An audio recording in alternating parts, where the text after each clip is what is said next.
Question number 11 आपके liquidators final statement of PL का। Question number 11 देखिए क्या करें। Funny fashion limited went into voluntary liquidation on 1 जनवरी।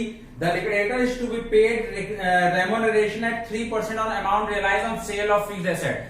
जब 3% रेम्यूनरेशन मिलेगा फिक्स्ड एसेट को सेल करने में, 2% मिलेगा amount distributed to share holder. जो शेयर होल्डर को पैसा देने के लिए जो आपके पास पैसा बचेगा उस पर 2% लगेगा। तो मैंने आपको पढ़ाया था अगर सफिशिएंट कैश अवेलेबल होता है तो रेट अपॉन 100 लगता है, और सफिशिएंट कैश अवेलेबल नहीं होता है तो रेट अपॉन 100 प्लस रेट लगता है। अभी हम क्वेश्चन करेंगे तो पता चलेगा हमारे पास सफिशिएंट कैश अवेलेबल है या फिर सफिशिएंट कैश अवेलेबल नहीं है। फिर क्वेश्चन में आगे देखा cash realise on sale of asset. शुरुआत हो गई है क्वेश्चन की। Cash realise on sale of asset किधर लिखा जाएगा? रिसिप्ट में लिखा जाएगा। एसेट रियलाइज नाम से 7 लाख रुपीज रिसिप्ट में हमने 7 लाख का लिख दिया है। फिर लिखा है liquidation expenses 12,600। Liquidation expenses payment side में लिखा जाएगा 12,600 का। क्वेश्चन पढ़ते जाना है और क्वेश्चन पढ़ते पढ़ते हमें खाली क्या करते जाना है, उस क्वेश्चन को सॉल्व करते जाना है। ठीक है। लिक्विडेशन एक्सपेंसेस 12,600 का जो दे रखा था उस 12,600 को देखिए हमने लिक्विडेशन एक्सपेंसेस लिख दिया है। सॉरी, दो है 12,000 से, तो ये देखिए लिक्विडेशन एक्सपेंसेस 12,600। रिसिप्ट लिख दिया, एसेट रियलाइज, और इधर लिख दिया लिक्विडेशन एक्सपेंसेस। क्वेश्चन के अकॉर्डिंग हम क्वेश्चन करते जाएंगे, पढ़ते जाएंगे। क्रेडिटर ब्रैकेट में लिखा हुआ है सैलरी 1 मंथ की है 8,400। टोटल क्रेडिटर है 95,200 के। आपने पढ़ा था इंसॉल्वेंसी में पढ़ा होगा, या फिर मैं आपको बता देता हूं सैलरी ऑफ 1 मंथ क्या होता है, प्रेफरेंशियल होती है। सैलरी अगर आपको पर्सन को देना है तो प्रेफरेंशियल है। तो 95,200 में अगर 8,400 प्रेफरेंशियल है तो 95,200 में 8,400 माइनस करेंगे, 86,800 जो आएगा वो अनसिक्योर्ड होगा। अनसिक्योर्ड लिख देंगे हम।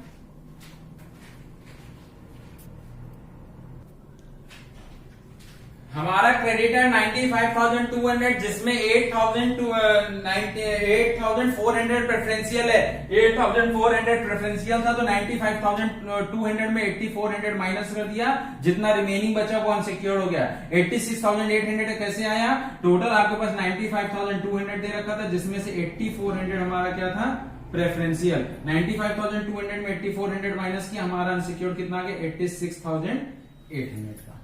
ओके, लाइन से क्वेश्चन पढ़ते चलते हैं और हम लोग पोस्टिंग करते चल रहे हैं।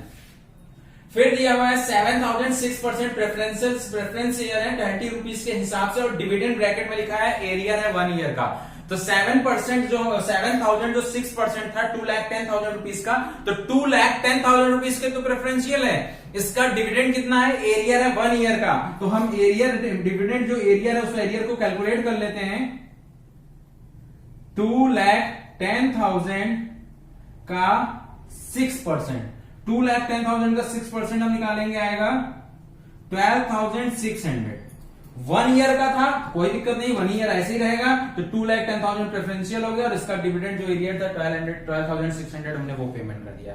क्वेश्चन समझ में आ रहा है? सबसे पहले ये दिया था, लिख दिया लिक्विडेशन एक्सपेंस, लिख दिया प्रेफरेंशियल क्रेडिटर, लिख दिया अनसिक्योर्ड क्रेडिटर हमने अभी अलग करके भी आपको बताया, प्रेफरेंस शेयर होल्डर, और उसका हमने डिविडेंड भी लिख दिया। आगे पढ़ते हैं क्वेश्चन।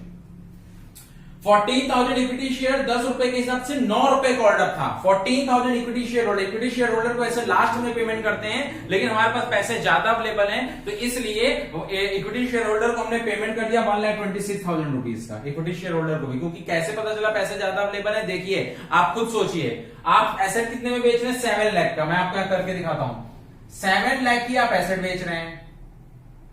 ओके, 7 लाख की एसेट में से आप अगर इक्विटी शेयर होल्डर को मान लीजिए, हम देख लेते हैं, पैसा हटा के देख लेते हैं, मेरे पास बचे हैं 5,60,000 रुपए।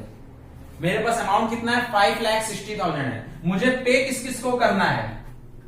या फिर ऐसे समझ लीजिए 7 लाख रुपीज में जो प्रॉपर्टी बेच रहे हो, इस 7 लाख में से आप माइनस करते चलिए। आपने लिक्विडेशन एक्सपेंसेस 12,600 रुपए पे कर दिया, 8,400 आपने पे कर दिया प्रेफरेंशियल क्रेडिटर, अनसिक्योर्ड क्रेडिटर 86,800 आपने पे कर दिया, 2,10,000 आपने प्रेफरेंस शेयर होल्डर, मैं आपको शॉर्ट में लिख भी रहा हूं, ये एक्सपेंसेस आपने पे कर दिए, ये प्रेफरेंशियल क्रेडिटर का आपने पेमेंट किया, अनसिक्योर्ड क्रेडिटर शॉर्ट में लिख रहा हूं समझाने के लिए, प्रेफरेंस शेयर होल्डर का पेमेंट किया, 12,600 आपने डिविडेंड का भी पेमेंट कर दिया।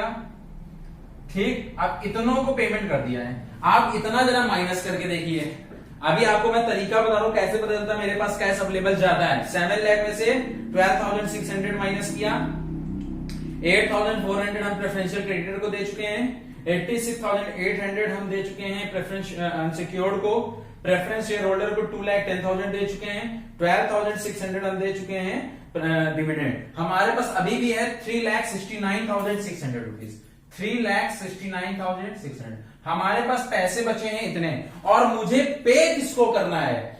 सबको पेमेंट कर दिया है, सिर्फ और सिर्फ इक्विटी शेयर होल्डर बचे हैं, वो भी इक्विटी शेयर होल्डर है 1,26,000 के, 1,26,000 के, और सबको तो पेमेंट कर ही दिया हमने 1,26,000 के। तो 1,26,000 को पेमेंट कर दिया, तो भी हमारे पास 2,43,600। अब तो भैया इस क्वेश्चन में तो सबको दे दिया, कोई नहीं बचा पेमेंट करने लायक, किसी को भी पेमेंट करना नहीं बचा, तब भी मेरे पास पैसा बच रहा है। इसको बोलते हैं सफिशिएंट कैश अवेलेबल है हमारे पास। अभी तक क्या होता था, अनसिक्योर्ड को क्रेडिटर पेमेंट कर दिया, प्रेफरेंशियल को कर दिया, क्रेडिटर इक्विटी शेयर होल्डर ज्यादा होते थे और हमारे पास पैसा कम होता था, उनको थोड़ा थोड़ा देते थे, डिवाइड करके मैं आपको बताता था इतना इतने लोगों को इतना रुपए मिलेगा।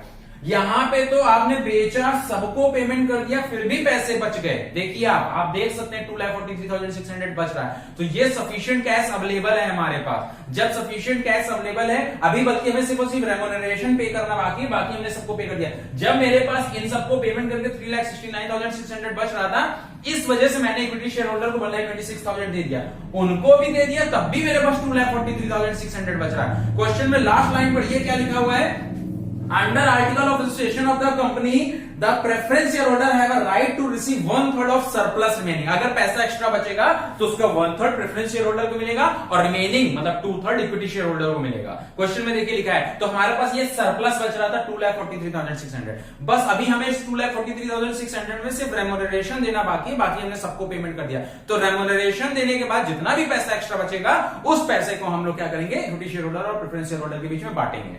मैंने अभी आपको तरीका बताया, मैंने इस करके बताया, इसको बहुत अच्छे से समझिएगा। मैं आपको बताना चाहता हूं इसके माध्यम से कि आप हमारे पास सरप्लस पैसा कैसे बचा, ये रफ में देखिए आप। अभी तक आप किसी ना किसी को पेमेंट करना बचता था, यहाँ क्वेश्चन में जितना दिया सबको आपने पेमेंट कर दिया, अनसिक्योर्ड को भी पेमेंट कर दिया, प्रेफरेंस को भी पेमेंट कर दिया, प्रेफरेंस शेयर होल्डर को भी पेमेंट कर दिया, डिविडेंड भी आपने पेमेंट कर दिया, इक्विटी शेयर होल्डर को भी पेमेंट कर दिया, किसी को पेमेंट करना नहीं बचा है। ठीक है, तो पहले रेम्यूनरेशन निकालते हैं। एक बोला 3% on sale of fixed asset. Sale of fixed asset, sale हमारी फिक्स्ड एसेट की कितने रुपए की हो रही है, क्वेश्चन में दिया 7 लाख की। 7 लाख का 3% 21,000 हमने कर दिया। अब हम सेकंड पे आते हैं। सेकंड लिखा है 2% on amount of distributed to share holder.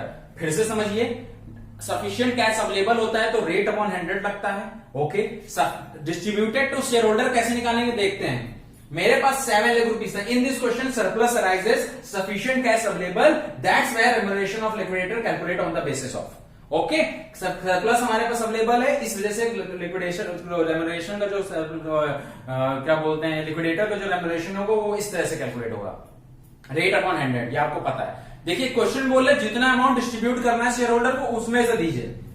हमारे पास 7 लाख रुपीस था, इस 7 लाख में से हमारे इक्विटी शेयर होल्डर जिनको हमें पेमेंट नहीं करना होता उनको हटा दीजिए। पहले 7 लाख में से इनका पैसा हटा दिया तो हमारे पास 5,60,000 रुपए वो पैसा है जो हमें लोगों के बीच में बांटना है। इस 5,60,000 में से हमें जितने लोगों को पेमेंट, जैसे प्रेफरेंस शेयर होल्डर को पेमेंट करना, प्रेफरेंस डिविडेंड को पेमेंट करना और जितने अनसिक्योर्ड को सबको पेमेंट करना था, इसमें से करना था 5,60,000 रुपए में से। क्या किया हमने, जितने सेल एसेट था उसमें से जितनी इक्विटी शेयर कैपिटल थी वो हटा दीजिए। जितनी की सेल ऑफ एसेट में से इक्विटी शेयर कैपिटल घटाया, 5,60,000 बचा।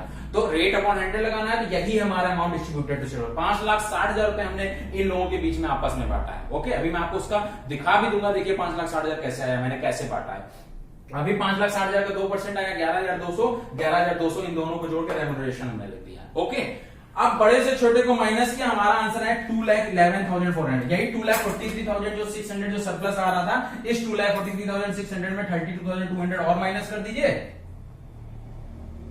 तो ये आपका आंसर आएगा 2,11,400। या फिर बड़े से छोटे को माइनस कर दीजिए, तब भी आंसर आ जाएगा 2,11,400। अब इस 2,11,400 में 1/3 प्रेफरेंस शेयर होल्डर को मिलेगा और 2/3 इनका, इसी का 1/3 इसी का 2/3 निकाल दिया, इतना इनको पेमेंट किया जाएगा। यहां तक आपको समझ आया?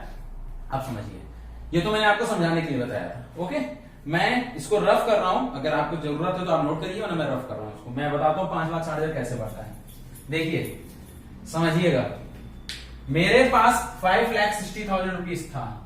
इस 5,60,000 में से मैंने किस किस को दिया, देखिए मैंने पेमेंट किया है, मान लीजिए जैसे प्रेफरेंस शेयर होल्डर को 2,10,000, 12,600 मैंने इनका डिविडेंड पे कर दिया।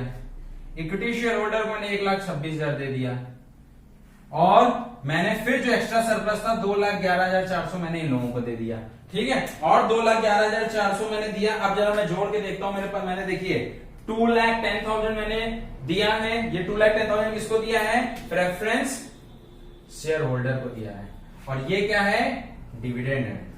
डिविडेंड हो गया 12,600 का, ठीक, डिविडेंड। 1,26,000 हमने इक्विटी शेयर होल्डर को भी दे दिया, 1,26,000। फिर हमने 2,11,400 जो हमारे पास सरप्लस बचा था वो भी हमने बांट दिया, 2,11,400। देख लीजिए इन सबको जोड़ के कितना आया, 5,60,000। तो अभी हमने आपको 5,60,000 बताया था कैसे आया, और उस 5,60,000 को देखिए सबके बीच में डिस्ट्रीब्यूट कर दिया। मैंने ये आपको प्रूफ किया है कि ये 5,60,000 जो मैंने लिखा है कैसे, क्यों लिखा है, क्यों, क्योंकि पहले मैंने बताया इतना रुपए मेरे पास अवेलेबल है, इसको बांटना है सबको। तो देखिए मैंने ऐसे ऐसे सबको बांटा है, मेरा 5,60,000 मैंने सबको बांट दिया है, और उस जितना बांटा उस पर हमने 2% कमीशन दे दिया है। बस क्वेश्चन कंप्लीट हो गया। अच्छा क्वेश्चन था, क्योंकि इस क्वेश्चन में सफिशिएंट कैश अवेलेबल था। प्रैक्टिस करिएगा 2-4 बार, आ जाएगा। धन्यवाद।